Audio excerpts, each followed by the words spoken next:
Yeah, right, let's go.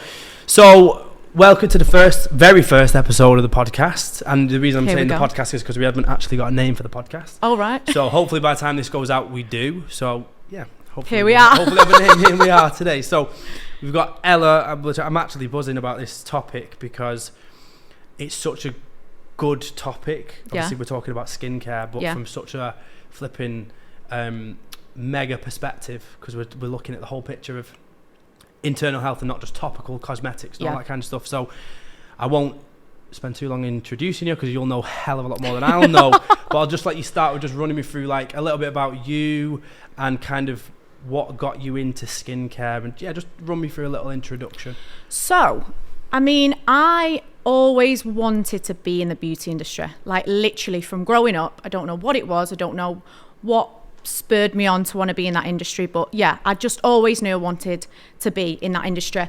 Predominantly a makeup artist. Again, where the hell that came from, I do not even know, because it's more of a current career, shall we say.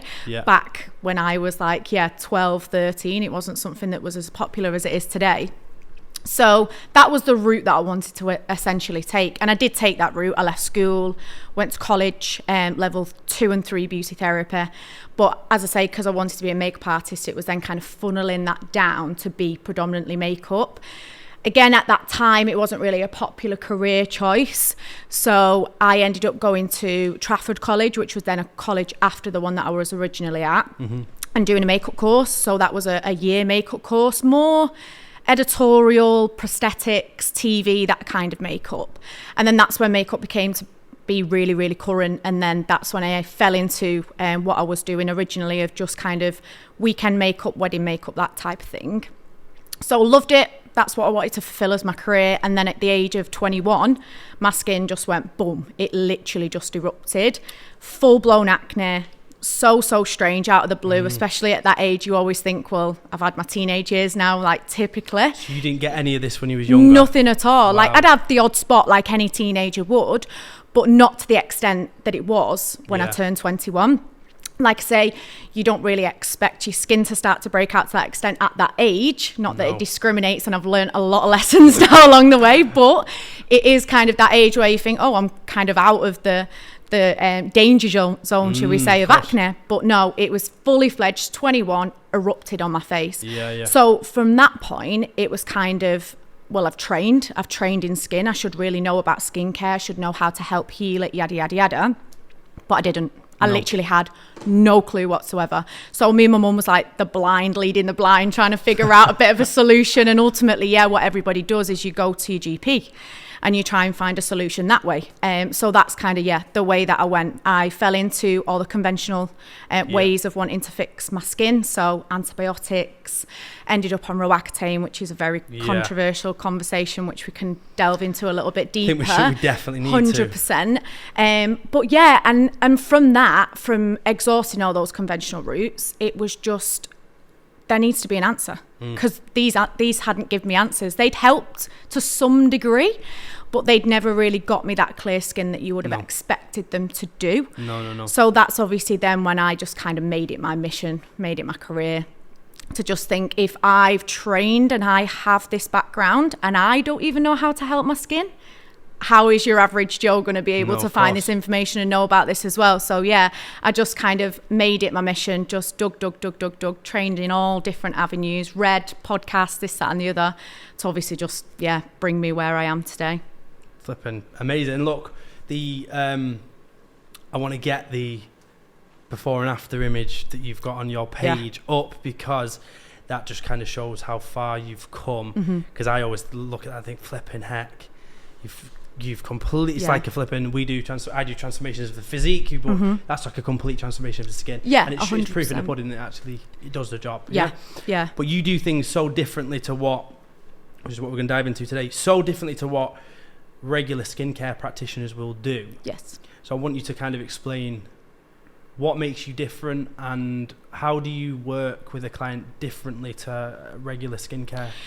So I mean, training as a skin practitioner, kind of the umbrella, you would essentially just train doing facials.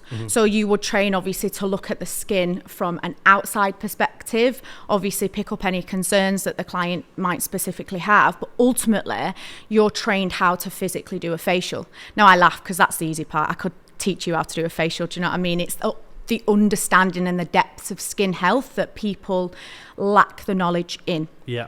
But again, even if they do have quite a good understanding of the skin itself, people then think that the skin is just completely detached from the whole body. So what I do is I obviously then bridge that gap to say, well, yeah, okay, you've got this skin concern, but unfortunately it's coming from a deeper cause. Something else is driving that skin concern. Your skin is always a reflection of what's going on inside you. And that's where I think a lot of skin practitioners nowadays miss the mark, because they are treating the skin aesthetically, but they're not seeing that connection with something more deeper rooted. And I mean, nowadays, so many more people are wanting to explore that more functional and holistic route, because I think people like myself have explored all those conventional ranges and are feeling fed up and knowing in themselves that there is something more to it than just 100%. applying skincare and just going for facials.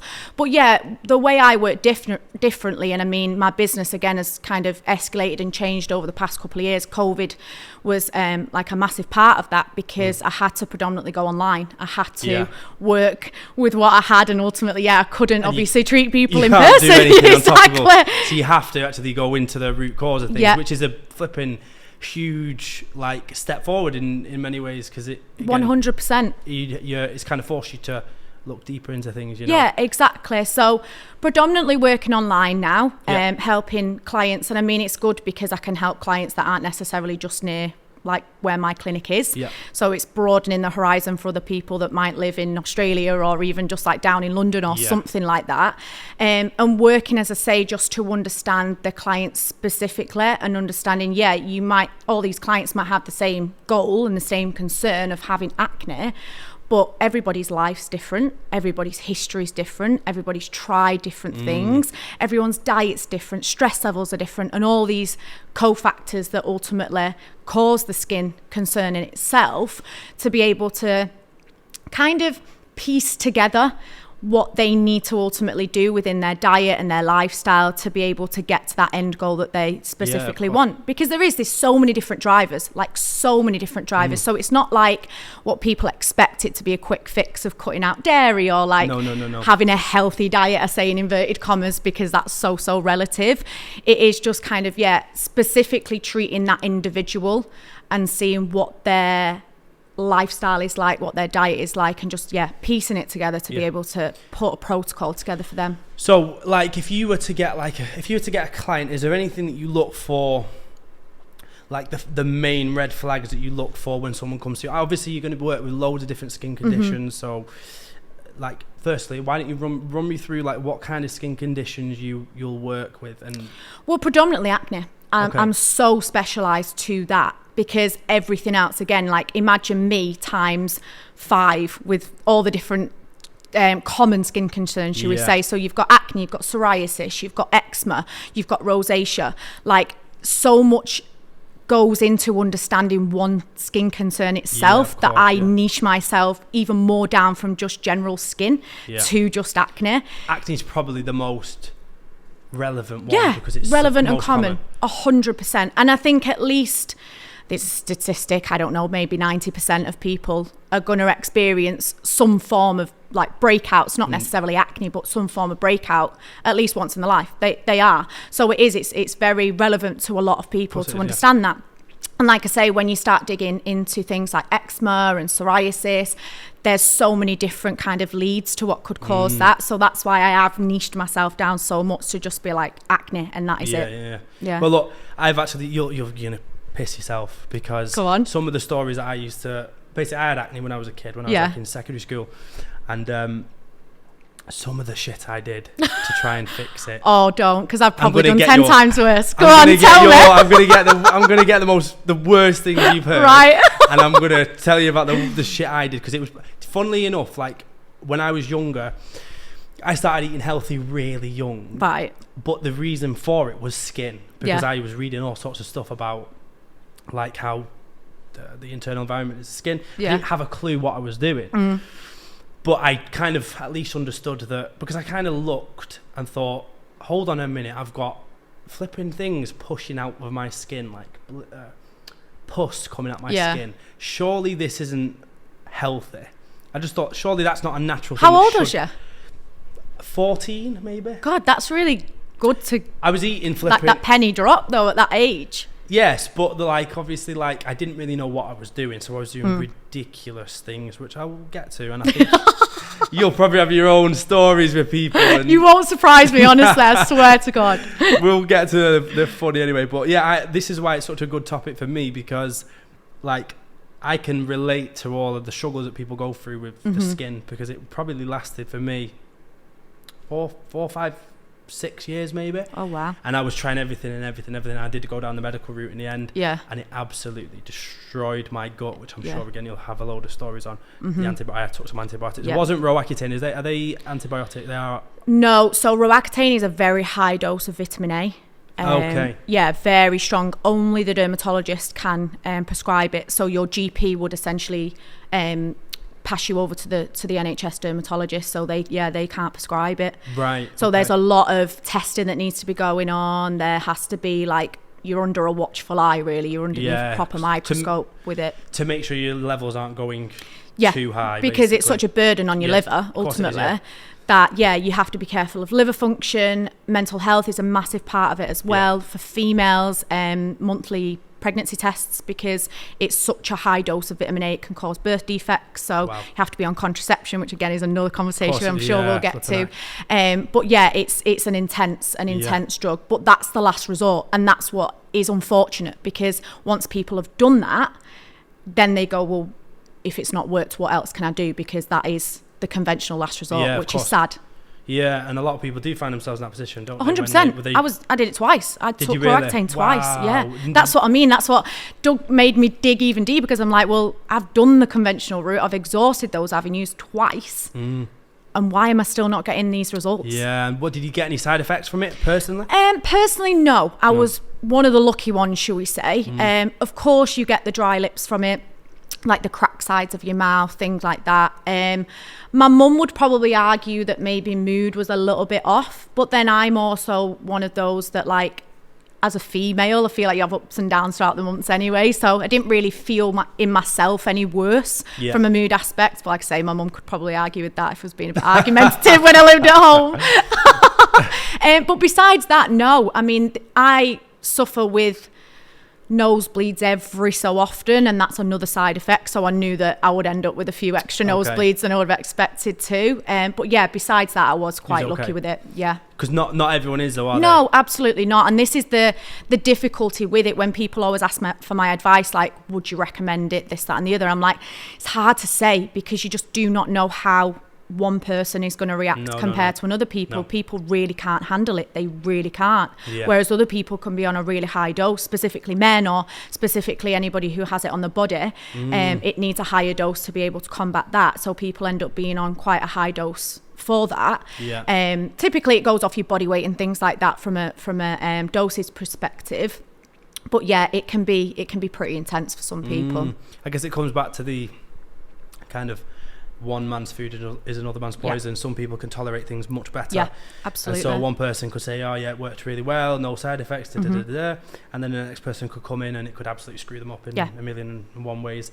Let's on the topic of kind of conventional approaches, what are the standard conventional approaches? You know, we kind of touched on this a little bit, but if you would have gone through this, I guess you've gone through the Roaccutane. Yeah. But what is the standard approach? What do people tend to do? So standard approach, Google it. Ask friends, ask family. Somebody will recommend some form of skincare product. Try this, try that. Look at this, look at that. Ultimately, if you feel like you've exhausted every skincare product in Boots or Superdrug or wherever, you're then going to probably end up at the GP. Yeah. Once you've been to the GP, they'll give you some topical prescription treatment, usually creams, harsh creams that essentially dry the skin out. Oh, wow, I was going to say this. You just reminded me. I used some, and it was like, fuck, my face. Burned. I was on a PT course, actually, at the time, I remember, and I was using it.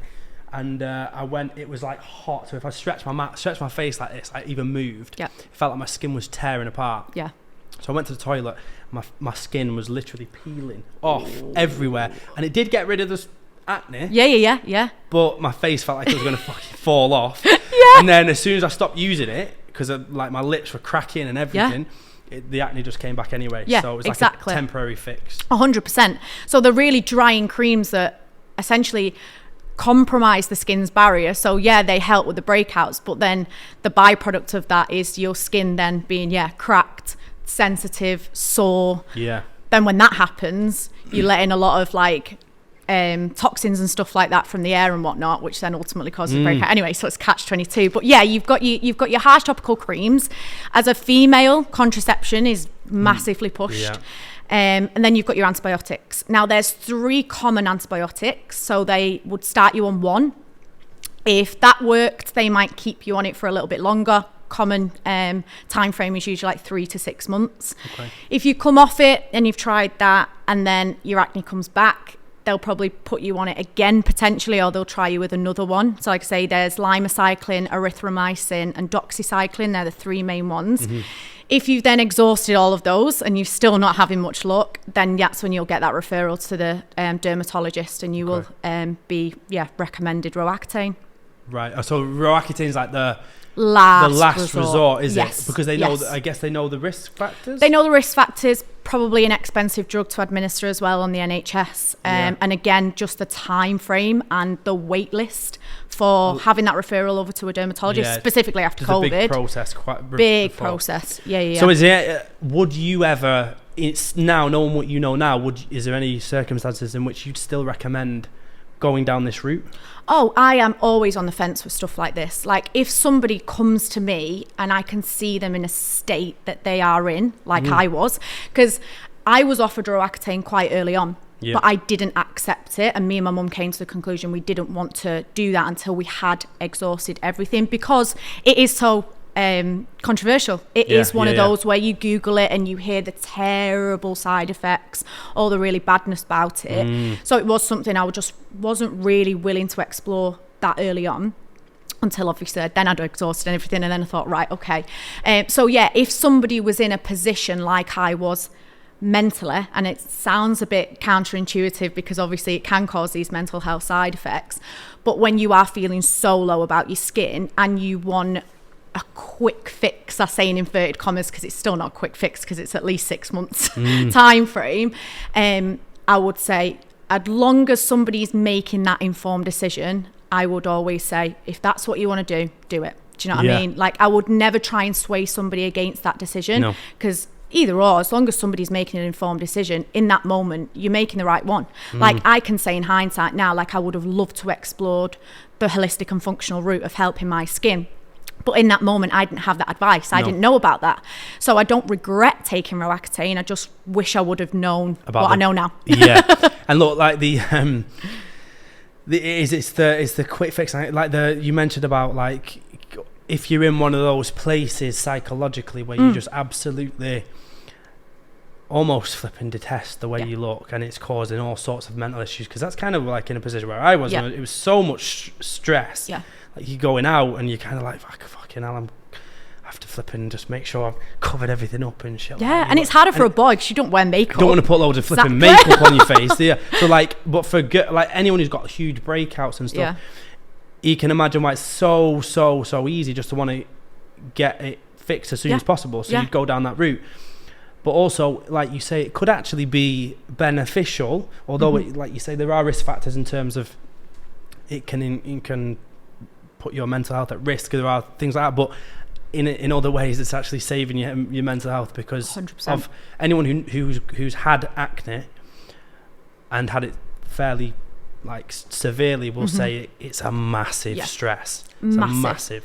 And I say that all the time. Like honestly, it's so burdening on your mental health, and it's not something that you just wake up and you're like, oh my god, I'm really depressed about my skin. But I think waking up every single day, massive, and seeing it just chip away and chip away and chip away, like say, if somebody's really feeling down about the skin, and there is that controversial conversation about the mental health side of it, But I honestly went on it, and because my skin was clearing up, my mental health issues were driven by my skin, so they improved. So really, it's like really hard one to say whether somebody is going to be affected in a negative way, or actually it's going to be more of a positive change to the mental health. Because again, everyone's different, so it's going to be a totally different ballgame. Absolutely. And my argument also with this, and this is no disrespect to anybody who has experienced mental health side effects of Roaccutane, but specifically with women, women are told and they need to be on a form of contraception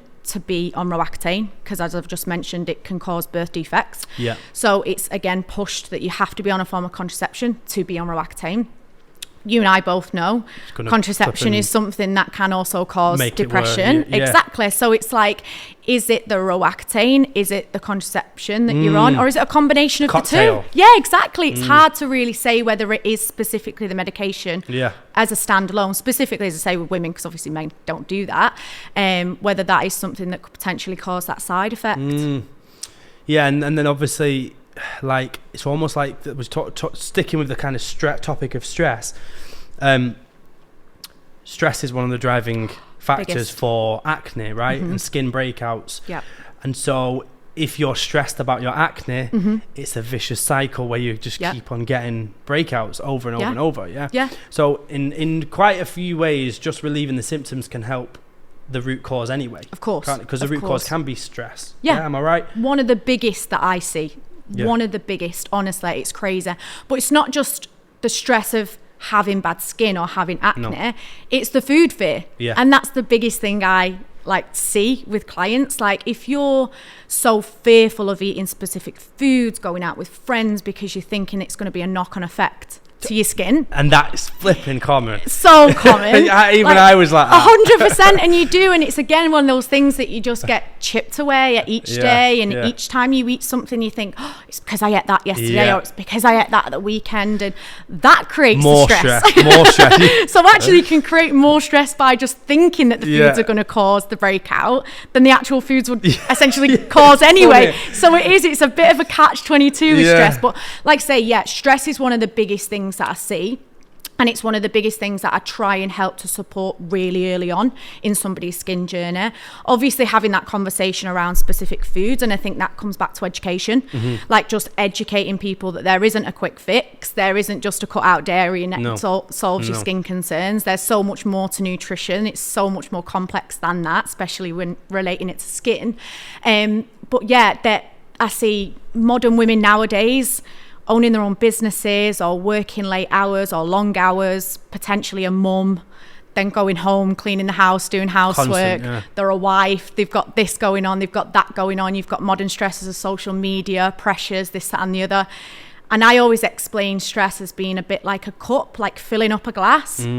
And you will only get to a certain point before that glass completely tips over. Yeah, of course. And then that's going to be potentially where your skin is erupting. It's not because you've ate a specific thing or you've done this one specific thing that you expect, but a combination of all these different things, which ultimately then promotes somebody to potentially, let's say you started a new skincare product last week, but you've had a really stressful however many months, your glass has finally tipped over and you blame that skincare that you've just started using because out of, do you know what I mean? It was just the last thing that you tried. So people have this blame game as well when it comes to skin, of just thinking it's the most recent thing that they've changed or the most recent thing that they've done, when ultimately, stress is one of the biggest, and people don't know they're stressed a lot of the time. That's the thing. Because it's built into society, and it's so 100%. Like people, you ask a lot of people, like people I work with, I'll be like, we need to look at your stress because I can see it in the bloods, I can see it in everything, in your symptoms and all this stuff. And they're like, what are you talking about? They don't even know that they're stressed, and it's crazy. And it's because it's so normal that stress levels for the average person has just gone through the roof. So we're spending like most of our life, when we've got work and we've got responsibility to family and all this, in like such a flipping fight or flight state without even knowing. It's not like intense, it's not like we're flipping thingy, but that, I guess that's just gonna it's gonna cause people, like you say, if people are blaming the cosmetics, because they don't know that they're stressed, but they also don't know that stress affects it in the same way, you know? Exactly. I had a conversation with a client the other day, and she was exactly in that position. She was like, but I'm not stressed. I love my job. I do this, I do that, I do the other. We'll get to blood work, but got to a blood work, and I was like, wow, your body is stressed. Like, and you are. It's not just something that you physically feel, but it's something that you can internally manifest with all these different modern stresses that we now have to face. It's not just emotional. It's of course. That's a big one, isn't it? But of course. Not just the flipping like emotional side of feeling like I don't know, like self-conscious. Not that kind. Not just that kind of stress. It can also be from food, and this is what I want to talk to you about, because you'll be able to tell us how each of these things implicates it. So that's probably a good place to look at next. Like, what's, in your opinion, from working with people, what are like the root causes, general root causes of acne? Like, food wise, just in general. Like, we mentioned, obviously you mentioned stress, so that's going to be a huge one, but as well as stress, what do you look at as a root cause? So I kind of break down my consultation. So I'll look at history. History is a massive thing, because again, by the time people have come to me, they've done the conventional route. So it's a lot of reversal work of years of antibiotics, potentially Roaccutane, trying all the different kind of fad diets, etc., etc. So there's usually a lot of reversal work from the history of a client. I would then look at somebody's hormone, not necessarily profiling blood work, but just the symptoms from a hormonal aspect that they're experiencing.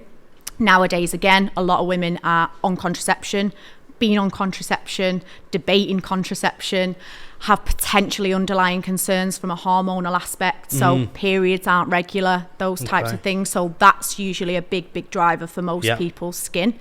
Then I would look at, the lifestyle aspect. So stress. What's work life, what's home life like, what's family like, what's family history been like, those types of things.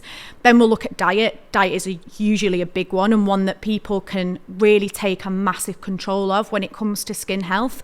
But again, not kind of creating that food fear and having a do and don't list, because that's what people want as humans. We just like to be told, like, just don't eat that and that'll fix it. And people would just love to be told that. It can kind of like feel like it's a good thing a lot of the time, because you think it's less stress because less stress because you're not thinking about it, but then it becomes more stress when you don't eat the things you should eat. So it's kind of, again, it's coming from both sides. You might feel better while you're on it, but you can't stick at just the same stuff over and over, can you? No, exactly. So diet, and then I would ultimately then look at somebody's skincare, which is usually a 10-15 minute conversation, because again, by the time people have come to me, they've done the research, they've tried the skincare is probably pretty on point, because they're so conscious of that, usually never really have to kind of fix that type of thing. But deficiencies are one of the biggest. Stress, another one. Liver function, again, looking at that history and potentially people being on different types of contraception and the antibiotics. They're really the biggest three drivers that I would definitely say. You're talking stress, nutrition as a whole, because obviously you're talking about like I guess you've got like pro-inflammatory foods are going to trigger. I guess foods that people are sensitive to, are they going to cause? 100%. It's not. And again, modern society now has made us all believe that we're all intolerant to so many different things. And I'm like, is it the intolerances, or is it the way your body's digesting the actual foods? Exactly. So I suppose sensitivity to specific foods temporarily. So we could look at gut health, we could look at digestion, that kind of thing. Because again, if people are being really conscious about what they are eating, supplements that they are taking, that could be all well and true, and that could be absolutely great, but what if your stomach acid's low? Of course. Do you know what I mean? If that's low, you're not even going to be able to absorb the nutrients that you are taking in with your supplements and your diet anyway. So there's always these missing pieces of the puzzle that you find that you really have to just educate people on, because I am a massive advocate of education.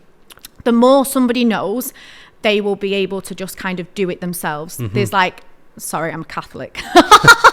But there's a Bible quote here that I'm going to quote, so I apologise. But I always put it on my social media, and it's teach a man to fish. Oh, I love it. Do you know what I mean? Of course I do. So feed a man to fish, he'll eat for the day. Teach a man to fish, he'll eat for a lifetime. literally, and that's what it is. I could tell you, do this, don't do that, and you could literally do it, but you don't know why you're doing it, you don't know why you're not doing it. Whereas if I educate you around that, then you're going to think next time you do go to a restaurant, for example, not that you have to avoid specific foods, but you might go, oh, instead of having this, I might actually have this, or I might have a side of this as well with the meal that I'm having, because I know that that's important for my blood sugar balance, or this or that or the other. So yeah, it's kind of tapping into people and educating them that way around skin health to be able to know these triggers. That's the only way you're ever going to get them to sustain it, isn't it? 100%. Look, because you could do all of your flipping work for 12 weeks and they could have great results, but if they're just going to go back and they don't really understand what they've done and they've kind of been spoon-fed, then they're not going to be able to sustain the result, are they? Of course. Right? And I've had clients check out the program and fall back into tiny old habits. For example, one client that springs to mind is we'd got her skin great, absolutely great by the end of the 12 weeks. And within a couple of months, she'd messaged me and she'd started to experience breakouts again. So I'd said, okay, what's changed in the past couple of months? And she'd done something so simple of changing her evening workouts to a morning workout. Yeah, so seems literally pathetic. Like, why would that cause somebody's skin to break out? But because she was quite a stressful person and had a high pressure role, her cup was already quite full. Now, to change that workout from an evening where she'd been fueled for the whole day, she'd not had like wasn't in a fasted state, to a morning time where she was in a fasted state, it just caused that glass to tip over. So something as simple as just changing the timing of your workout can have a huge impact on your skin.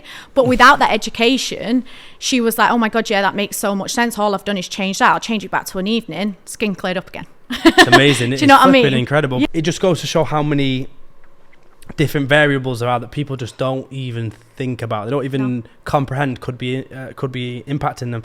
And I guess that's why it's so important to have someone who knows about all the variables to look at someone as an individual, because it's not just a flipping templated approach. It's not just a flipping shotgun approach.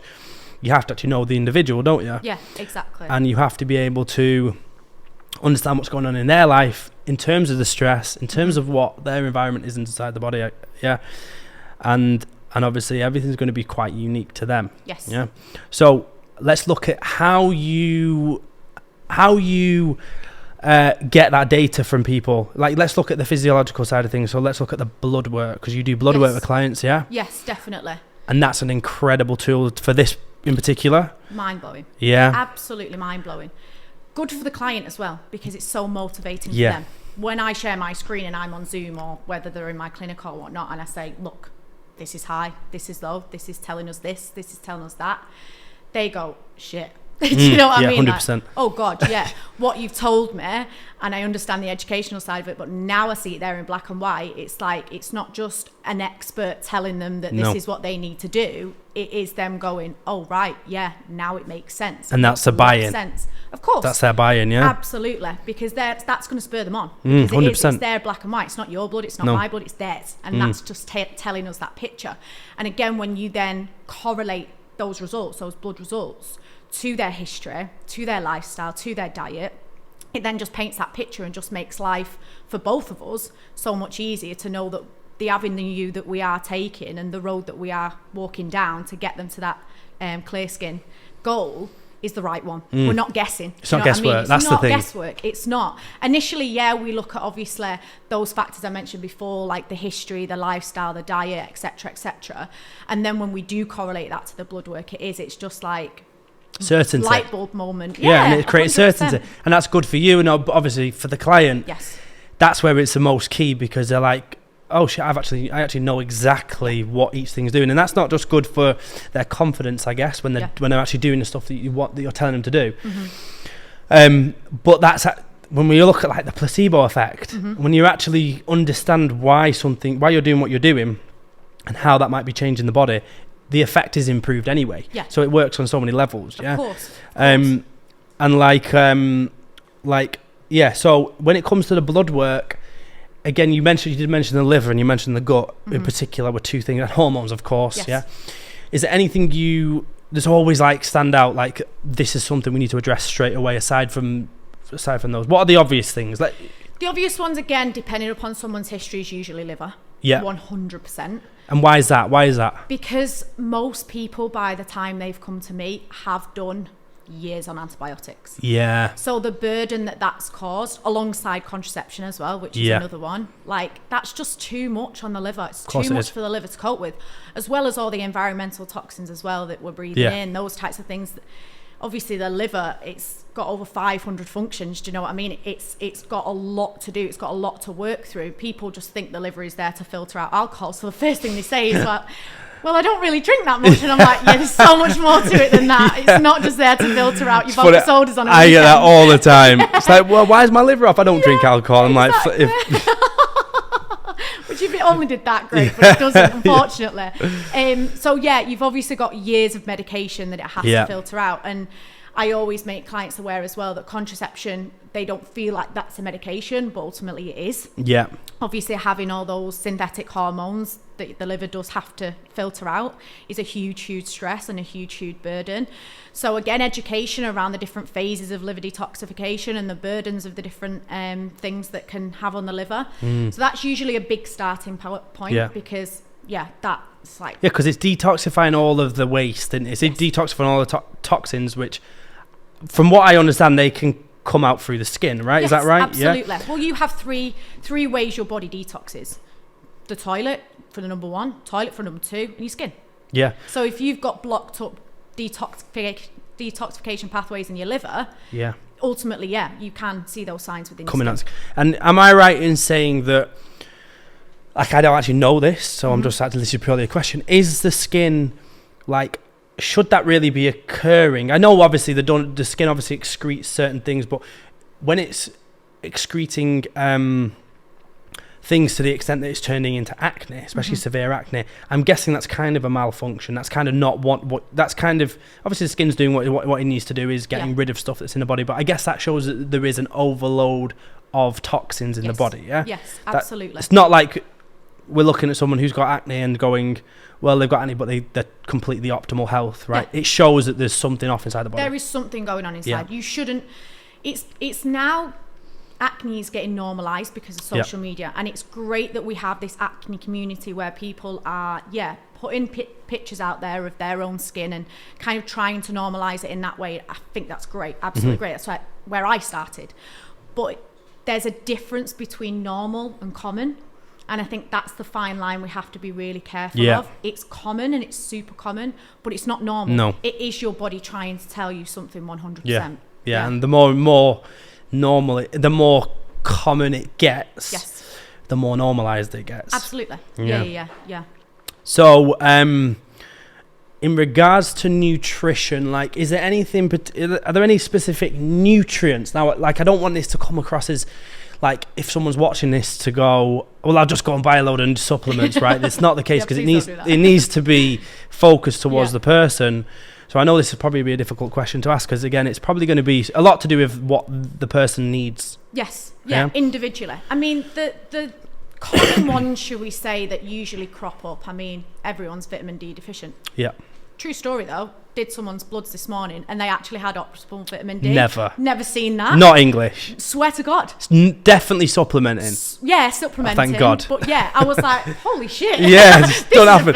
Even people who supplement for me still don't have optimal. I'm like, I was like, wow, amazing. But vitamin D is usually one that everyone's deficient in. Yeah, we're in the UK. B vitamins. Yeah, they're a massive one. And nowadays, with the propaganda around red meat, yes, of course, people are stopping eating specific food groups. Obviously, everybody can have their own decision in what they want to do, ethical reasons, environmental reasons, whatever that may be. But again, it comes down to education. We look at the quality of regenerative farming over regular farming.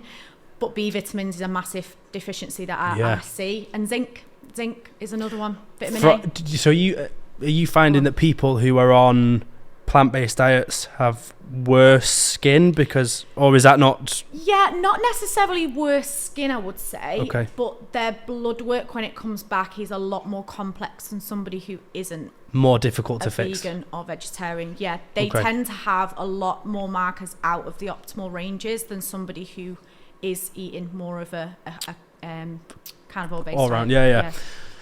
And you mentioned zinc. Is zinc's important for skin health? Zinc is very important for skin health. I mean, zinc's important for skin health just from a nutrient aspect. Yeah, of course, yeah. But also it helps with wound healing. So it's also the aftermath, the recovery phase of the skin. Yeah, of so course. we have to think about the marks that are left after acne. Also, if people are picking the skin, which everybody does. Everyone does, yeah. Again, that wound healing recovery stage as well. So zinc is really, really important for that. The vegans are particularly going to be deficient in that because the forms are not going to be as absorbable. Yeah, absorbable, that's a word, I think. Absorbable. Yeah, we'll go with it. I think we'll have it. I'll take it.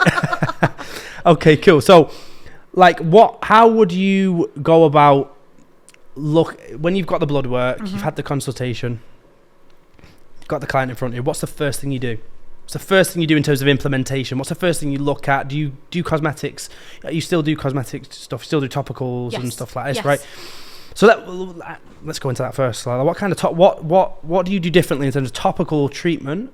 Or tell me a little bit. I know nothing about this. So topical side, as I mentioned before, is usually the final stage of what I have conversation with clients about. Okay. And usually by that point as well, I am reining people back in. By the time people have sat down with me, they have tried all your topical treatments from your GP, burnt your skin, dried your skin out, red raw, whatever. Or they have followed influencers and gone through that process, copied somebody else's skincare routine, tried the products that are costing them £250 for one product, done all that. So by the time, they come to me, I'm like, right, okay, let's slow this down. I want to take it back to the ultimate basics, like the ultimate basics, because I want to focus more on your skin health as opposed to your skin concern. Yeah. The inside stuff is what's going to treat the concern. The outside stuff, we need to focus on that skin's health, because if not, you could then start to use some ingredients that are really beneficial for the skin, but when you use them at the wrong time and your skin barrier is compromised, for example, your skin health isn't optimal, you will have adverse effects to those products that ultimately would help. Yeah. So it's usually about, again, depending upon somebody's history and how damaged their skin physically is, what they've done. I used to wash my face in Dettol. We'll keep that for a little bit. Wow. I swear to God. I thought mine was bad. If you've been washing your face with Dettol, then you probably need to do about a 12 to 24 week cycle of just keeping it to the basics. But I would literally kind of look at a really gentle cleanser, hydrating the skin sufficiently, moisturizer. That is literally the ultimate non-negotiables. Then I would kind of concentrate on where somebody's skin was at in terms of, is it oily? Is it dry? Is it dehydrated? To then be able to target those specific products with the right textures. So if your skin's super, super oily, we'd go for more of like a gel-based cleanser and moisturizer. If it's really, really dry, we'd go for something like more milky or cream-based. Okay. But really boring products, like I think people always want me to recommend like, the next trending thing on TikTok. Oh God, yeah. A product, that does cost £150, and I'm like, sorry, it's got to be boring. There's going to be no excitement in the skincare routine. I apologise, but that's how it's got to be, because it's concentrating on that skin's health side of it rather than throwing the kitchen sink at it and wanting to try the vitamin A's, the retinoids, the niacinamides, the salicylic acids, those different types of ingredients that, as I say, they can be beneficial, but at the wrong time are actually going to dry your skin out more or cause more irritation and things like that. And I guess if you're not doing the internal work, it's never gonna fix the issue, is it? Yeah, it's just and that's sometimes the hardest thing for people to rein it back in with the skincare routine, because that's all they know. So when I tell them to stop using it, it's like they're having like this mad detox from these ingredients that they feel they need to be using. So again, it comes back down to education. Like, you really need to rein that in, because if not, you're never going to fix it. No. You're really not. Your skin is just going to continue to scream at you to stop what you're doing, because it's a symptom as well. Like, your skin is telling you something else, that something's off. So you should always look at it, I guess, as like a warning sign on your body. And sometimes because people have caned the skincare routine that much and tried so much different stuff, that sometimes some of the breakouts, of course, probably deep rooted more from internal stuff, but sometimes the external breakouts can be down to using too much on the skin. Excessive over years. Yeah, of course. Because I guess you could probably, like, again, this is just a completely random thought. I guess you could actually damage the kind of ducts inside the skin by overuse of Absolutely. Yeah. Cosmetic. So this is what I said before in terms of compromising the skin's barrier. Our skin has a barrier kind of like the roof of your house, let's say. So if you was to strip the roof of your house off, everything inside it is going to be compromised, and it's the same with your skin. So when you're stripping your skin so much, it's literally like tearing the roof of your house off. So things can get in, things can get out. Things can get out. We have transepidermal water loss, which is the moisture getting out, and then you've got all the environmental toxins also getting in, irritating the skin, causing deeper inflammation. So sometimes when we rein the skincare routine back in, the skin can really start to calm. The inflammation can really start to calm as well.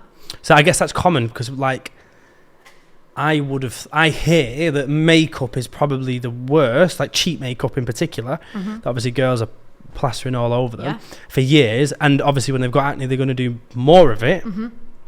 But is that like a driver behind the skin damage? Can that damage the skin? Like, not necessarily makeup. I mean, again, I'm one of them where I'm really on the fence. There's obviously some products that can probably cause people to break out more than others. But when it comes to makeup, I always say it's not going to do that much damage to you unless you don't take it off properly. Yeah? Okay, so if you leave it on overnight, that kind of thing. Exactly. Whereas if it's going to give you confidence to put makeup on to leave the house, that's fine. We can carry on with that, and then we can look at all these internal factors, because it's not the root cause of where makeup isn't the root cause. I was thinking more like particular kinds of makeup. Like, I guess, is there a kind of makeup that you'd recommend? Do you recommend any certain I don't know, like, are there certain chemicals that you wouldn't recommend? This is purely just me thinking. I don't know anything about this Yes stuff. And no. I've always found, there's specific ingredients that you'll see on social media. People are like, this is an acne safe foundation, this is an acne safe concealer, and things like that, potentially because they've got more comedogenic ingredients in them that can cause the skin to break out. But from a makeup artist background, I know, again, like, just like skincare, one product can work for one person and one product cannot work for the other person. So it kind of, again, comes down to the individual itself. So it's hard to really say whether there's like MAC foundation, for example, is acne safe, and everybody with acne should use MAC foundation. Again, I guess people could react in different ways. Absolutely. So again, it's quite individual. Absolutely. Yeah.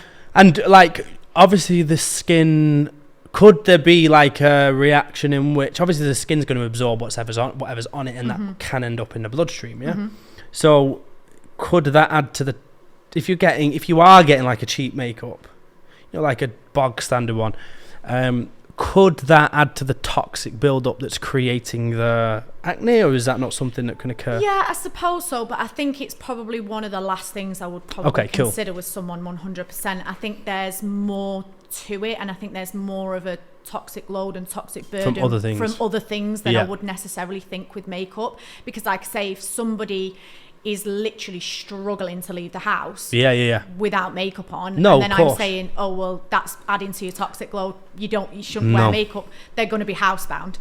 So I have to look at the bigger picture with things like that, really. And of course, if you wanted to get really deep into it, absolutely, but for the majority of people, because again, it can cause more problems, like you say, more problems than it's actually worth saving.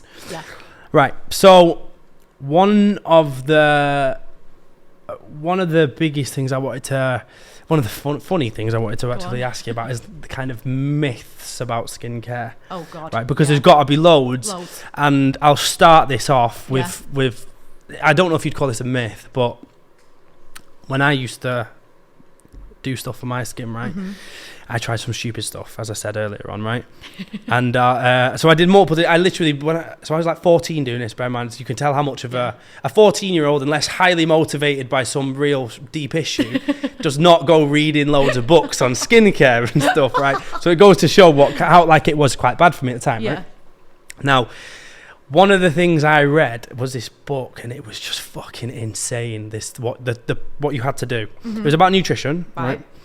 And I'm not kidding you. Like, one of the things was like 14 days of just cucumbers. And I was thinking, flipping heck, I think I lasted about 2 days, and I was thinking, this is fucking hard.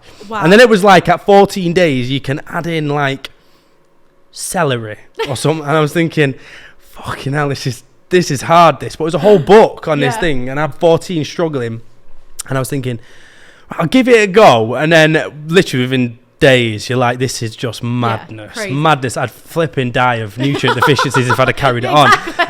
But it goes to show how much nonsense there is out there. So much. And then I followed that with, on the topical side of stuff, I was very natural. I went down a very natural route, right? But this is also another funny one. I tried apple cider vinegar, right? I don't know if you've ever heard of this. I don't know how true this is. It might be true, it might not be.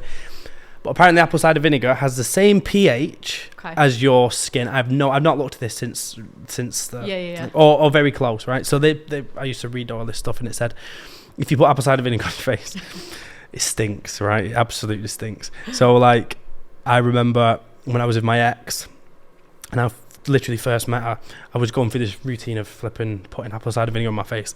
I must have fucking stank. Bear in mind, I could smell it myself. She must have just thought, what is that smell?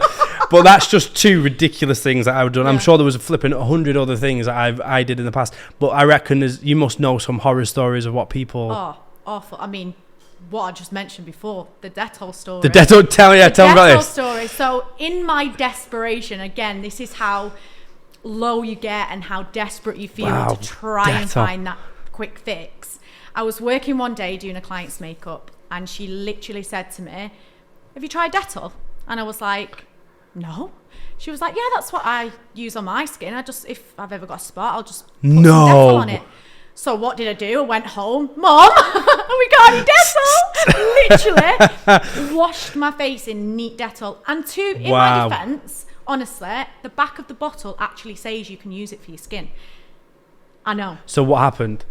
Well, it just burnt my skin. It just dried it out. But that's the biggest myth. People just want to attack the skin and dry the skin out. That's the first thought process that you go through, because you think if I dry it out, then the spots will go. And that comes off the back of us believing that all acne is driven by overproduction of sebum.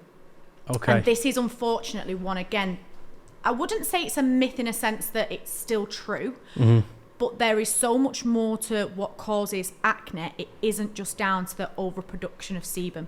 So what we get taught in college, and what a lot of dermatologists and GPs will educate people on, is that acne is driven by high testosterone and too much sebum becoming clogged in the pore. That's ultimately what causes the breakdown. And that's it.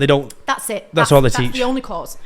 So yeah, rightly so. If you're thinking my skin's oily, I've got too much sebum, that's what's causing the breakouts, then you want to dry it out. Of course you do. That's the logic behind it. And I guess it can be a temporary fix. Absolutely. Yeah. If it even fixes it in the first because am I right in saying that you can have people with I think you said this before actually, too oily skin, too dry skin. Yeah. And both of them could cause acne. Absolutely. I've worked with so many clients that have super, super dry skin, but they've got acne. So theoretically, how is that even right? I thought it was oily skin that drove acne. It's not. No. It's not at all. So Dettol on my face, burnt my skin, dried it out. Just once, or? I think it was a couple of times. Yeah, I don't think it was once. I think it became a staple in the skincare routine. Only for a couple of years. No, I can imagine you like this, and then just sprit literally a cotton pad with the Dettol on, wiping it all over my face. Dettol is. I don't use an antiseptic. You use it to. Well, my mum used to put it down the toilet when we were sick. Wow. She definitely didn't put it on my face. Jesus Christ. Yeah. It goes to show what people will do, though. But that's the extreme that people tend to go to. When you're desperate. Yeah, 100%. Like, you look, from an outside perspective, you're looking back now, you're thinking, fucking hell, that's insane. Like, if somebody sat in front of me having a consultation now was starting my program and told me that, I would be like, what are you doing? Yeah. But genuinely, that is the depths people go to. They really, really would. I remember getting a taxi home on New Year's Eve, and the taxi driver telling me to use hand sanitizer because it's 99.9% alcohol, and apparently your face. And apparently that dries it out. People used to just do anything. Do anything. Just whatever Literally burns your skin to pieces. And that's what it is. It's that theory to dry it out. So anything, whether it's harsh topical creams, whether it's washing your face in Dettol, antiseptic, whatever it is, that's literally the depths that people go But to. I guess when you're in those places of desperation, you will try anything, no matter how insane it sounds, because it's, again, psychologically, it's a very flipping hard place to be in. And that's when I said to you before, it won't surprise me, whatever you've tried, it will not surprise me, because I've heard everything. Yeah, absolutely, well, obviously, the best thing I could say, it was the natural route, but I was brought up in a very holistic way. Yes. So at least it was a natural route. Of course. I stank, but at least it wasn't Dettol, like it, at least it wasn't chemical. But I always say, like, if you was to put, say, apple cider vinegar on your face, you're probably going to get more benefit from drinking it than you would on your face. Yeah. So, like, in lockdown, everyone was making smashed avocado face masks and banana smashed with honey face just masks. Eat it. And I was like, guys, just eat it. Like, that's going to be so much more beneficial for you to eat it. I bet you see the most... Put it on your face. You'll just see the most nonsense stuff online and just think, fucking hell. Yeah, here we go again. People send me things. People literally send me things. Like, one of my clients... Is this good? Kind of thing. Is this... Sent me something which probably goes along the route of the apple cider vinegar, but somebody literally having half a lemon and just massaging the face with it, and was like, is this true? I probably did that. I probably did do that. Probably did. Yeah. And I was just like, no, that's not true. No. Please don't do that. That's the most ridiculous thing in the world. Do not do that. Funny. It is, yeah. It is funny, and you just must come up against everything. Now, like, what would you say to someone then who is in that position as you were, where they're just absolutely desperate to fix a thing, and they will put Dettol on the face if they leave it too long? What would you say? What would you say? Well, this goes back to probably the Roaccutane, because by that point people are probably on the cusp of wanting to take that medication. So I would just give them that informed decision. You've got two avenues you can go down. You're going to go down the medication route, and you're going to do that, and you're going to get really good results with it. But off the back of that, it's not a miracle. No. You are still going to have to understand the root cause. That will reset your skin. So, the acne will probably go. But from that point, you can't then become complacent and go, I've got clear skin, great, sorted, see you later. I'm just going to carry on living my life, doing what I'm doing, without finding that root cause, because you'll end up back, not potentially worse off, but you'll end up probably back in a position where you are now. Yeah. So if you are going to go down that route, you still need to come back and do a bit of a U-turn and go down the more holistic and functional route anyway, to keep it clear.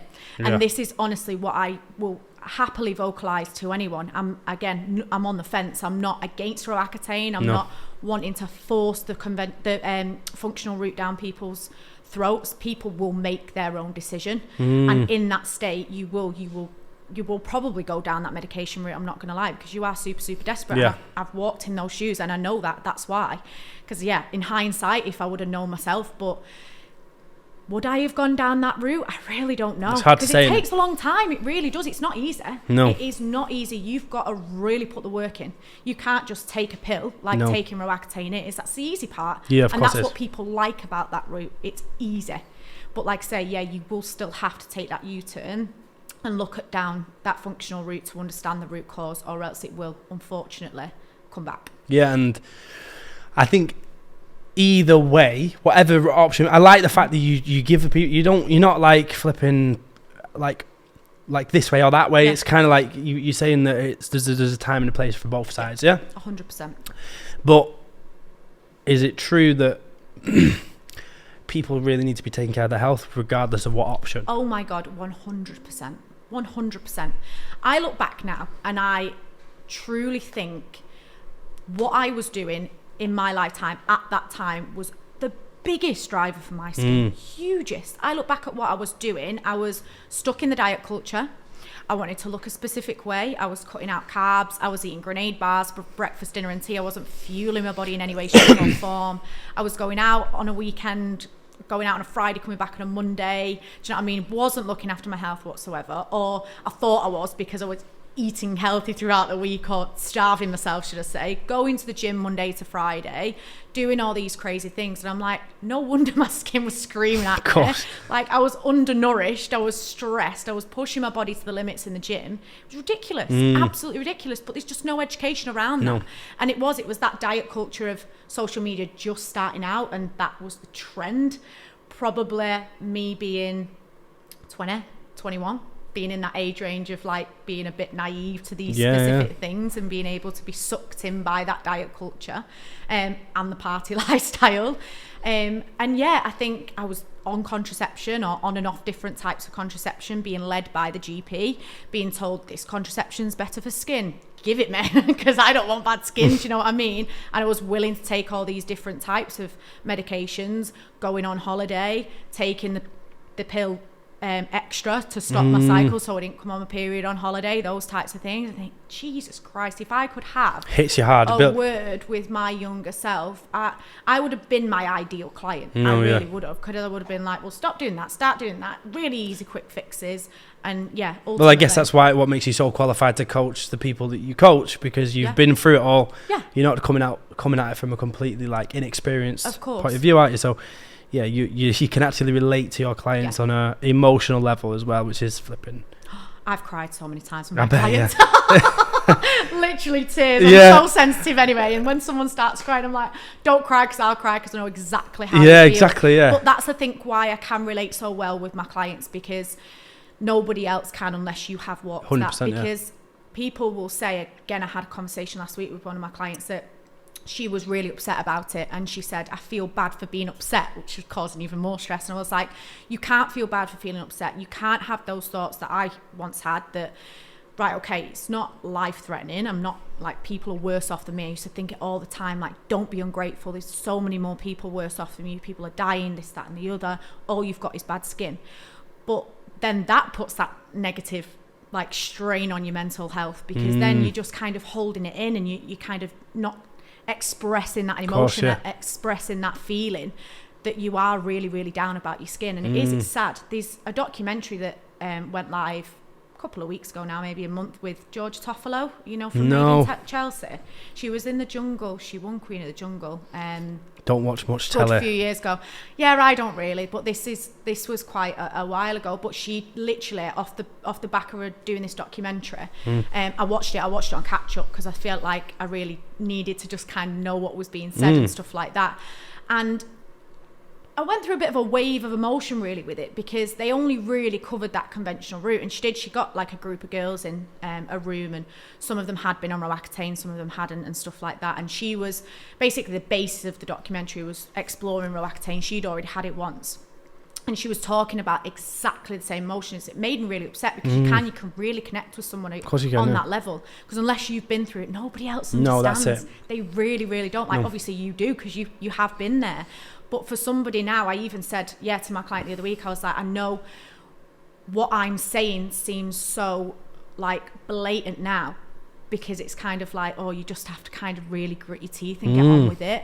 But you really, really do. Like, of course you do. Really, really you do. You work with females as well? Do you work with men as well as females? Not so much men. I have in the past, but more predominantly female. I think it's more my demographic, because late 20s, early 30s, probably females coming off the pill. Do you know what I mean? Like that typical age range. Whereas men, you don't really see a lot of older men with acne. No, and that look, it goes, doesn't it? After it's normally. Exactly. Yeah, you're right. Obviously, like my theory with that really is obviously guys tend to get it when they hit puberty because of the testosterone, and I think that's where the testosterone myth has come from, because it's massively relative to men but not females. Is it not? So if female elevations, the female testosterone isn't implicating acne? It is in some people, usually PCOS clients. Okay. So women with PCOS, but predominantly no.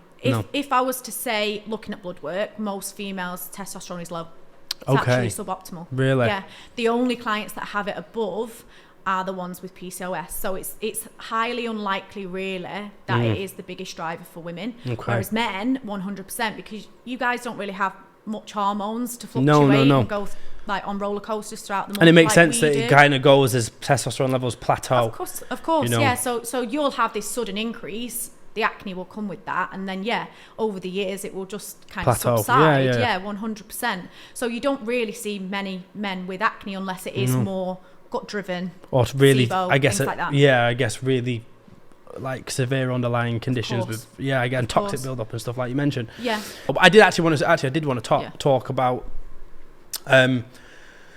like I wanted to emphasize just what you've said on it has to be a lifestyle change, doesn't it, really?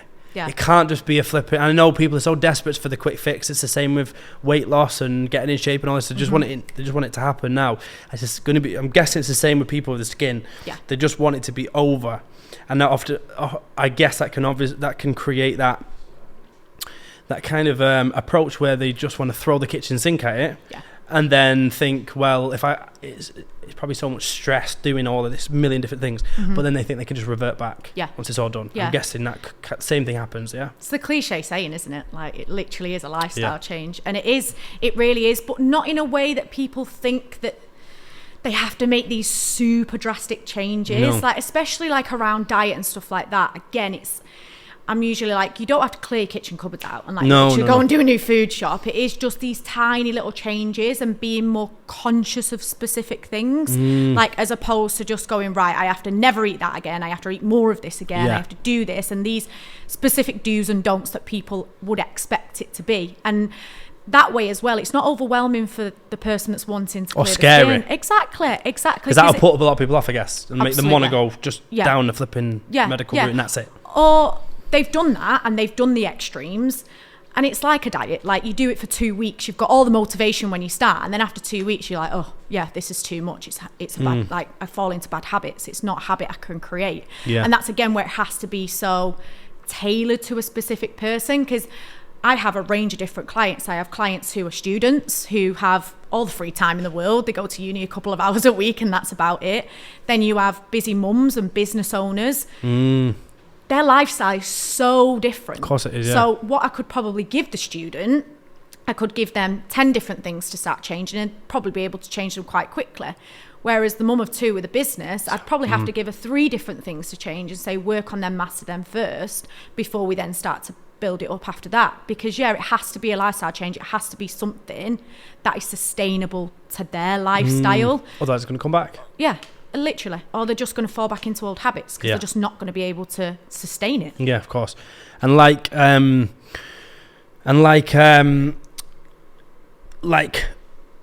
term. God, I've completely forgot what the question was here. That was it. Yeah. So like, obviously, people are. It's part of life and culture that people are going to be out drinking alcohol. They're going to be out having processed food. They're going to be doing all this stuff. Is there anything? And obviously they're going to have to moderate this stuff. Yeah, that's just part of improving your life. Yeah, and improving your overall quality of health. Yeah, but is there anything people can do to minimize the effect? Like, obviously people want to go out and drink alcohol. Yeah. Like, is there anything that you mentioned, the stress of alcohol in the liver as a driver of that? Can they do anything to support that in any way that's going to minimize it? Obviously, it's never going to be perfect. But is there anything they can do? Is there anything they should be doing? Well, it's being mindful around potentially if you are going to drink alcohol, well, what alcohol are you drinking? Do you know what I mean? Are you drinking super sugary cocktails? Are you drinking like Coke? Are you drinking this, that, the other? Like, could you potentially go for a vodka soda with a wedge of fresh lime in it? Do you know what I mean? That's citrus in there as well. That's going to probably be a bit better on the liver than a really sugary cocktail. And maybe like your darker spirits, for example, your liver's going to probably be more beneficial to the lighter spirits, 100%. Again, are you in habits where you're going to drive to a Mackey's on the way home and have 20 chicken nuggets, 2 double cheeseburgers? Yeah, it's all about is it going to be a knock-on effect to that? Exactly. You're going to be then ordering kebabs and this, that, and the other the next day to be able to get over that hangover. So it's more about putting like things in place, like boundaries in place that way to, again, give people that better understanding that you can still go out and have fun. Of course you can. Like, you're only human. And I'd be a hypocrite. Do you know what I mean? If I was saying you need to do this, you need to do that, you need to live this lifestyle and not do these things, because we do have to live. Or like food wise, if you are going to a restaurant, like if you're eating out 3 days a week, then yeah, we need to probably monitor that. But if you go out to eat once every month or once every couple of weeks, eat what you want. Do you know what I mean? Enjoy it. If you're reasonably good the rest of the time. Of course, like enjoy it. I had a client on the program. I mean, 12 weeks in the grand scheme of things isn't a long time.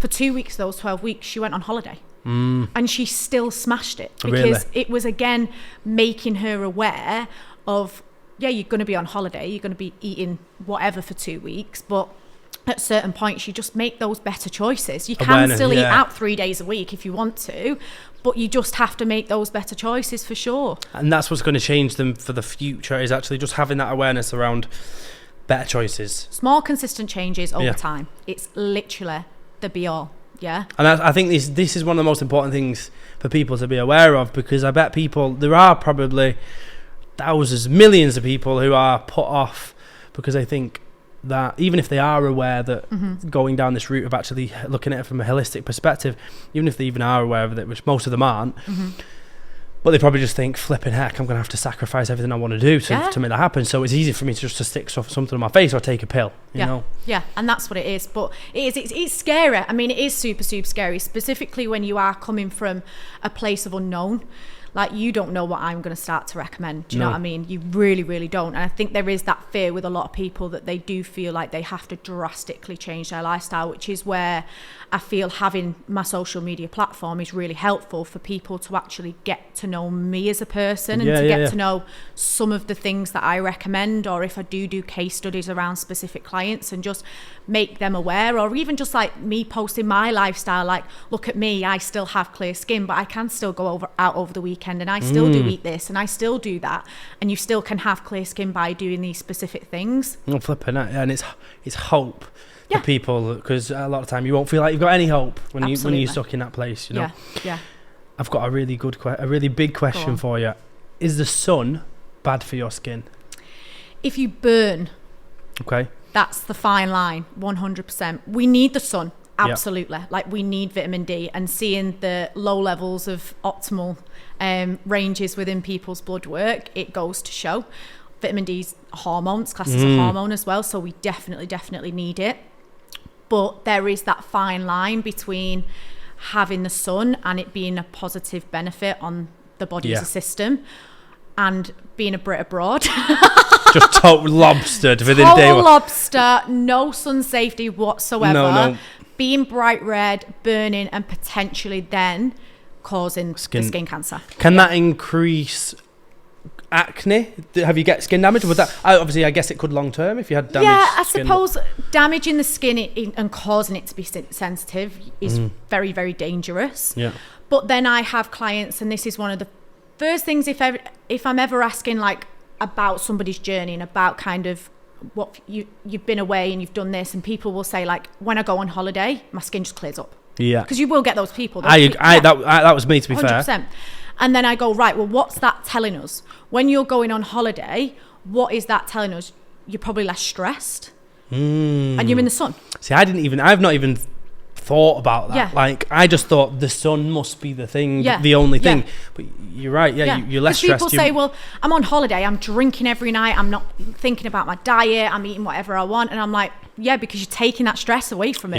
Yeah. You're obviously, again, on holiday, you're enjoying yourself, you've not got anything to think about, you literally just go, you get off that plane and you're just like, the relaxation, the weight is off your shoulders. So it's a compound, it's all of it together, isn't it? But then you're in the sun, and the sun has a massive part to it, because people can have seasonal breakouts. So in the winter the skin's bad, whereas in the summer the skin clears up, whether they're in a foreign country or whether they're in the UK. And do you think that's all down to Vit D, or is that down to... I think it's lifestyle in general.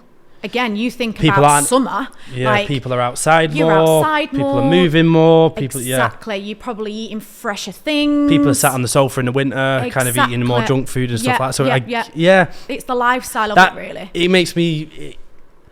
It gets you thinking a lot more, because that's not really anything I'd ever thought about. I just kind of thought, well, the sun.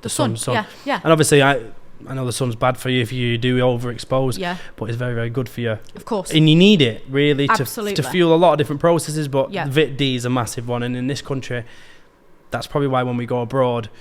We are Brits. we flipping love the sun, and we end up being toasted, straight away. Exactly. So, look, like, I want to know, like, for someone who is struggling, isn't is there anything people can do at home to help with their skin? Like, is there any at home stuff, simple at home stuff, not like stuff that obviously I was trying at home stuff, and I wasn't in a position, and I guess this is probably quite relevant for guys, because guys actually looking after their skin is not, it's a bit like of a topic people don't really, guys don't want to even show that they're self-conscious about the skin. Absolutely. So you're trying stuff behind closed doors, like to fix your skin, you know? So for anyone like that, is there anything that's actually going to, I know we need to know, really, if you want to fix this long term, you're going to have to know what's going on, the root cause. Was there anything that you'd recommend to people to do at home? From a skincare aspect? Any, or a lifestyle just aspect? any. I know obviously, I guess any. If you just give some recommendations. In a general sense, I would always look more alongside diet, because that's what you can control. That really is what you can control. Skincare, you can buy the right skincare, but again, that's dependent upon your skin type and how far along you are with compromising your skin and things like that. But diet is one of the biggest changes that people have to make. One of the biggest things I've seen specifically in females in the past couple of years, when I've made them aware of this, and again, this is a bit of a controversial subject for people, would be seed oils. Yeah. Being conscious of that and aware of it. Again, hypocrite. I'll go to a coffee shop, and if they've got Oatly milk and that's laced in seed oils, I'm not going to go turn my nose up at it. But again, it comes back to that word consciousness, of being conscious of the amount you are consuming and how it's literally in everything, like absolutely everything. What you cook with, or your processed packaged foods, and then it ultimately kills two birds with one stone, because everything that's processed and packaged does have those things in. So then you're going to become avoidant of those types of things as well. And just in general with diet, just eating more of a variety, not being specifically fearful of foods unless you obviously do have an intolerance or an allergy to something, like not trying to get sucked into by what one specific food causing and overeat the same stuff, thing and eating the same things over and over. Be mindful again of the propaganda around things like red meat, because it's so nutritionally dense that a lot of people are missing out on things as well. So it's like I always say, try and eat more of specific things, because people have restricted the diet so much. I tend to tell people you need to eat more. You literally need to eat more. And the more whole-based foods that you eat, you don't need to calorie count, which is usually a fear for a lot of people as well, because people are kind of stuck into that mindset of like, well, if I eat more, I'm going to gain weight or something like that. I again use myself always as an example. Like, I look back at old pictures when I was being so regimented with my diet, and I was being really restricted with my diet, and I was never overweight. I was probably the same dress size as what I am now. I compare pictures and I'm like, Jesus, my body was inflamed. Yeah, of course. It was a bit swollen. It was swollen because I was so depleted and so deprived, but also so stressed of saying, oh, I can't eat that, and now I eat so much food, it's unbelievable. And that again shows from a weight aspect that I don't look inflamed, I don't look swollen anymore. So from a home thing, just eat well, guys. Literally just eat well. Quality food. 80-20% split, let's say. Whole foods, 20% other. And by whole foods, literally single ingredient foods. Yeah. Do you know what I mean? Like, a broccoli is broccoli, a carrot is carrot, a red meat is red meat. Like, they don't have any other ingredients in than those. And that is the easiest, most simple way from a nutrition aspect that people can start to make those changes at home. And you don't have to be slaving away over the oven for like hours and hours on end. It can be really, really quick, simple things. But I think people just overcomplicate diet so much. Of course you do, that it becomes like, oh, I just don't even know what to eat anymore. Just eat anything. And literally, it's obviously the flipping internet doesn't help because there's always new flipping fad ideas of how to do this and that. Superfoods and superfoods and all this confusing shit. It all just comes back really to everyone's unique. And there's not going to be any one fix for everyone. And it needs to be something that someone can sustain for the rest of their life. Absolutely. So it's that awareness, isn't it? Creating that awareness.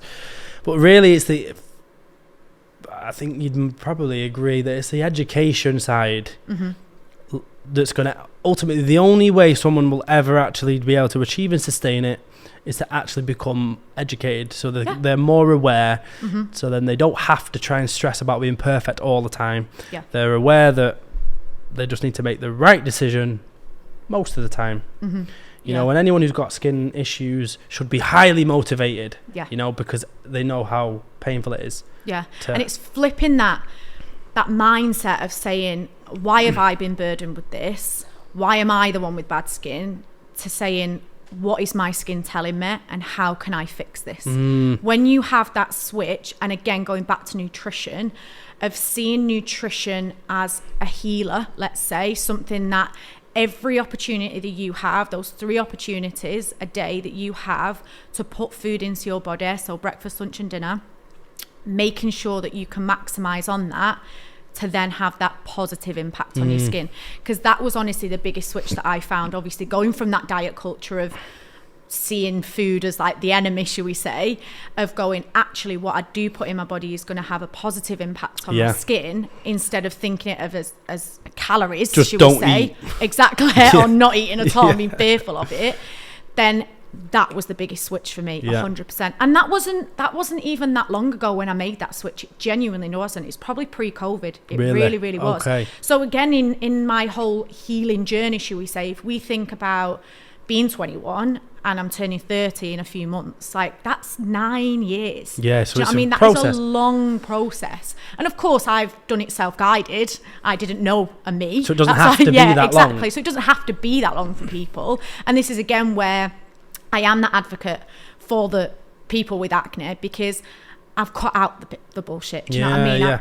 I've tried everything, like everything that you've probably tried or you want to try. Don't, because I've done it. Do you know what I mean? This is kind of a method that I know works for somebody 100%. Yeah, and you taken clients through it on numerous occasions and stuff. So, like, tell us about, like, I want to know, like, some circumstances in which you've, like, truly transformed a client. Can you? Is there anyone you can talk about in particular in terms of, like, a client who you've? Yeah, I mean, all the clients that I work with, they have amazing journeys. It really is. And the one thing when I kind of get testimonials at the end of things of kind of tell me what you're proud of, tell me what you've learned, tell me this, that and the other, like how you've grown as a person over the past 12 weeks. Most people talk about the mindset shift. And that kind of solidifies to me that I know that what I am doing is right, because that mindset shift is huge, like absolutely huge. And that again does come back to the education side of things. Like when I educate my clients, they can feel that weight being lifted off the shoulders. So by the end of that 12 weeks, they can feel strong enough to go that alone without fearing that they're going to fall down a slippery slope and then back where they were. So I mean, the client I mentioned before about going on holiday for 2 weeks, like that was an incredible journey, and she actually ended up by the end of the 12 weeks losing 5.5 kg. Wow. I'm not just a flipping. I'm not a PT, do you know what I mean? I didn't do anything towards weight loss, but just again that shift in understanding about diet and lifestyle and stress and that type of thing. She had an amazing transformation, not just for her skin but for her weight as well, which was amazing to see. I mean, I've worked with clients that are vegan, vegetarian, and I've not forced them to eat meat. They've still not ate meat, but they've still been able to get the results they want, 100%. So again, I always sit on the fence with diet, because I'm never going to push somebody into something specifically, but if I educate somebody around it, that might mean that they don't necessarily go full force and start eating meat every meal. Can't it? But they might consider it as an option if they're going out for a meal, for example, or something like that. But I mean, it's just so nice to check people out at the end of that 12 weeks and know that you've helped them, and just to have that feedback that you've helped them so much. And things that they always say, like, I thought it was going to be a really hard challenge and it's not actually been as bad as I thought it was going to be. Seeing people's face light up when you do show them the blood work and you go, here you go, this is exactly what it's telling us, and they go, shit, that makes so much sense. But I think it's not really anyone that specifically stands out, because honestly everyone has just thrived. Amazing transformation. They just really, really have. And I as I said, I wish, like, I had an approach like this when I was going through the whole thing. I wouldn't have done the antibiotics, which screwed me up a lot. I've had to recover for them for many, many years after that. But like, I just think your approach to skincare is unbelievable. Like, it's like it's the thing that's required, really, because it's not bias. It's not like it's my way or no way. It takes into account absolutely every angle. It's taken into account the psychological requirements of the client, to not just physiological, but also actually what do they need at that moment in time to help them get out of this stressful place. And obviously you're looking at the root cause, which I'm big into in terms of the health side of stuff, but we all know that you're never going to fix anything long term for the rest of your life, and unless you're dealing with the root cause, you know. And it's not always going to happen overnight, is it? Like, obviously you said yours took 9 years. It doesn't have to take that long. Yeah. But if someone's abused the body for 25 years, of course, it's going to take a long time. It's not going to happen over a 12-week phase, like completely. You'll probably see a lot of progress. Oh, 100%. And I'm so vocal with that at the beginning when I am onboarding clients, or when clients are approaching me to see if we're the right fit for each other and we can work together. I will honestly say, you might not have clear skin at the end of that 12 weeks. Don't have that time frame, because how long is a piece of string? Like you say, if somebody's taken the pill for 15 years of their life, and that's literally half of their life, the other half they was not even menstruating, then chances are it's going to take a lot longer than 12 weeks to really fix it. But I can give you the tools for you to understand what you need to do past that 12 weeks to continue to do what you have been doing, and feeling confident to do that without falling back into old habits 100%. Yeah, do you get people in that, when you say that, because I guess people will come to you, they'll see all your results and they'll think, wow, I want that, right? Do you get people who, when you tell them it's not going to be a 12-week thing, this is going to be a long, do you get people who are a bit like, oh, flipping out, they were hoping? Do you ever get that, or is that? No, not really. Good? Yeah, it's really nice to see, to be honest. People are, quite understanding on that front. And I probably shoot myself in the foot sometimes, really, because I always love to display my clients' progress on social media. So, for example, I've got a client and after 6 weeks, skin's clear. Do you know what I mean? And I always want to tell people that it only took 6 weeks. But then in the back of my head, I'm always like, should I put that? Because is that going to give people false hope of what they can achieve in 6 weeks? And if they don't achieve that, they're going to feel frustrated or let down or underwhelmed or whatever. But then it's the same, in the same aspect, it's like such a good thing that people can change it in such a short space of time. It can happen. Of course. And I think it's important, because I have this with flipping people who want to improve their health and get in shape and all this kind of stuff. And I have this conversation every week. Some people who just have underlying health issues will not get lean very quickly, will not improve their body composition very quickly. But they're seeing all the other people getting lean in 4 weeks, 6 weeks, 8 weeks. But I think it's important for you to actually show what's possible. Yeah. But then obviously still tell people that it may well not, because setting an expectation is going to be huge, isn't it? Yeah, of course. Because it's important that you're not setting someone an expectation of like, you could fix your skin in 12 weeks, and then, because at the end of it, they could just be so demoralised that they end up so stressed and going back. Yeah. And I don't want it to be another failure. No. Because as I say, by the time people have come to me, everything else has worked and has failed. So I don't want people to say that if this doesn't work, then everything else has failed. And then where else do they turn? Do you know what I mean? I want them to understand that this is the right avenue, and this is the one that does get you the results. But it's potentially going to take longer than that 12 weeks. But that 12 weeks is a time frame that people can have that knowledge, have that understanding, have that confidence, have that sustainability to be able to do it themselves. Yeah, 100%. Yeah, amazing. Well, look, we've had a flipping mega conversation today, and I want to get, if you can in any way, like, summarize, I guess, what could be something we've kind of talked about absolutely everything, and I've learned a lot. Is it closer? You're just going behind the mic. Like this? This? Okay. So, is there anything like you feel like is a big topic to do with skin health that we've kind of missed out? Is there anything you want to throw in before we kind of tie it all up? I would say, a lot of women now becoming more aware of contraception. Okay. But contraception is a huge topic. Alongside over-exercising, I think that's another massive topic that I feel that I deal with a lot of women. And obviously this might be relatable, obviously, towards your audience as well, because I find that women are definitely over-exercising. Obviously, relative to skin. It's not obviously if you are exercising 5 days a week and thriving and you've got no skin concerns, you do you, absolutely amazing. So what's the impact? Tell me about that. So the impact that I'm seeing, and this is again just in clinic observations, is that a lot of women are hitting it hard in the gym, potentially being in a slight deficit, it's hindering their hormone health. It's causing stress responses. Again, filling that glass up. They're working hard. They're doing this. They're doing that. They're pushing their body to the limits. And unfortunately, that stress is massively adding to their skin health. Yeah. I mean, that was the question I was going to ask. Like, will exercise implicate you with skin issues? But you've just kind of answered that there. And it's like, I guess it works from causing too much stress to the body if you're not recovering from it. And like you said, people are following slight calorie deficits. People are flipping following huge calorie deficits, and especially females in an attempt to lose weight. They're so again, it's another aspect. They're so desperate to lose weight. Of course. That people they can be on flipping 1,900. I've known people to be on like 600 calorie diets. That's crazy. Right. Crazy. So that in itself is that can implicate you with massively. I have seen it firsthand with impacting the thyroid health, for example, people being on stupid deficits and doing crazy workouts, which ultimately impacts the thyroid.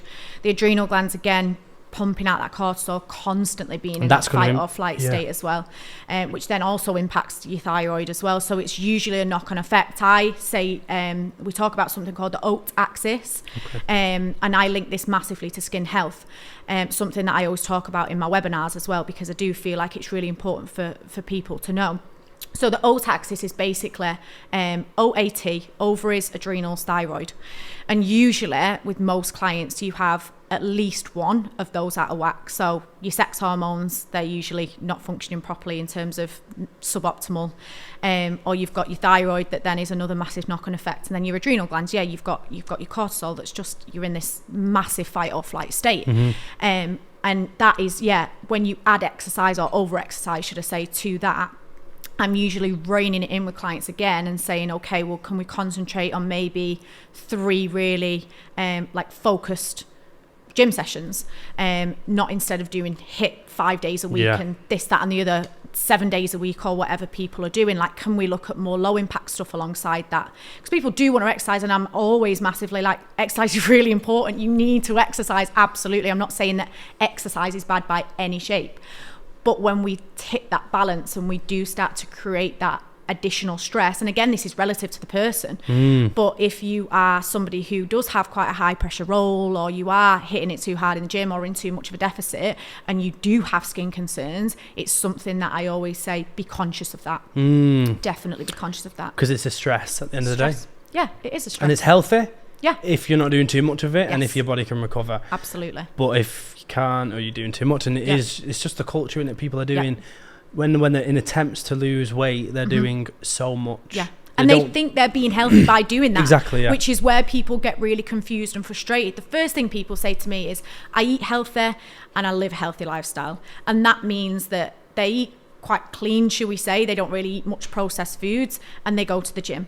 But then when you start to dig deeper, you might eat really clean foods, but you might still have deficiencies. You might still have low stomach acid, so you're not absorbing the nutrients from those foods. And again, you might be healthy in terms of going to the gym, but are you over-exercising? Are you having time to recover? Because then it's going to be that additional stress. So everything is so relative. So relative.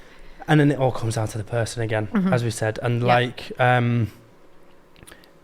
I think obviously it's important for anyone who's going to be listening to this to know that it can all be addressed. You talked about this OAT axis, It can all be addressed by having a root cause approach, and that comes in the form of managing stress, your smart diet, exercise, extra supplementation potentially, while we're trying to fix these specific things. 100%. They're the main drivers. The main things that you can have control of is by what you put into your body, your diet.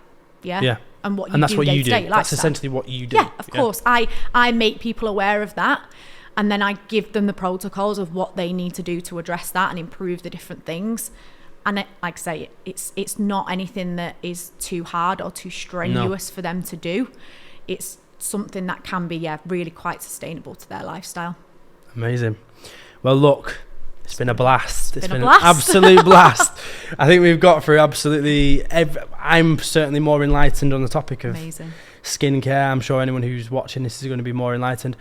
And I think the biggest thing from this is that, like, there's hope for people who have been in a similar position, struggling with skin, they feel like they've exhausted every single avenue in terms of fixing it.